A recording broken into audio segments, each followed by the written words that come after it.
Le Sahara occidental, un Eldorado pour les businessmen véreux. Le soutien du président français au prétendu plan d'autonomie marocain pour le Sahara occidental est plus motivé par les intérêts économiques de ses copains affairistes qui ont mis littéralement la main sur les ressources des sols et sous-sols sahraouis. La quasi-totalité des entreprises corrompues occidentales installées au Mali, au Niger et au Burkina Faso ont été débarquées du jour au lendemain pour laisser place aux Chinois, Russes, Turcs et Iraniens. Le seul territoire qui reste à ces entreprises spoliatrices, c'est le territoire marocain et le Sahara occidental et rien d'autre. D'ailleurs, on voit bien que la lettre du président français au roi du Maroc ne fait que poursuivre des raisons qui veulent que la France cherche l'intérêt des entreprises transnationales européennes et israéliennes, du moins de celles que ça ne gêne pas d'investir illégalement dans un territoire non autonome, où toute exploitation doit être avec l'accord du peuple sahraoui et de son représentant légitime, le Front Polisario. Pourtant, en septembre 2021, le tribunal de l'Union européenne, UE, avait statué en faveur du Front Polisario, soulignant que l'accord de pêche entre l'Union européenne et le Maroc a été conclu sans le consentement du peuple du Sahara occidental.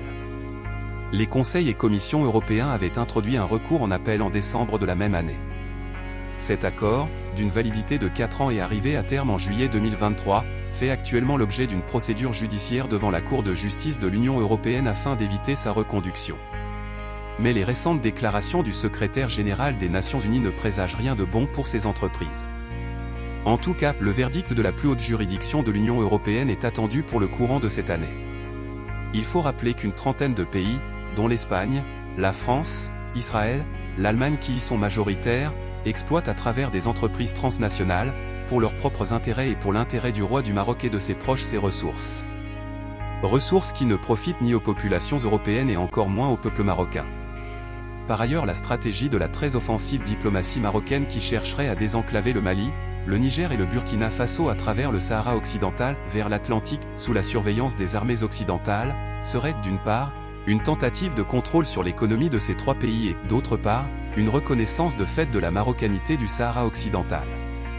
Par conséquent, les militaires français et occidentaux en général ayant quitté la région du Sahel, pourraient bien revenir pour y sécuriser ces fameuses routes vers l'océan Atlantique.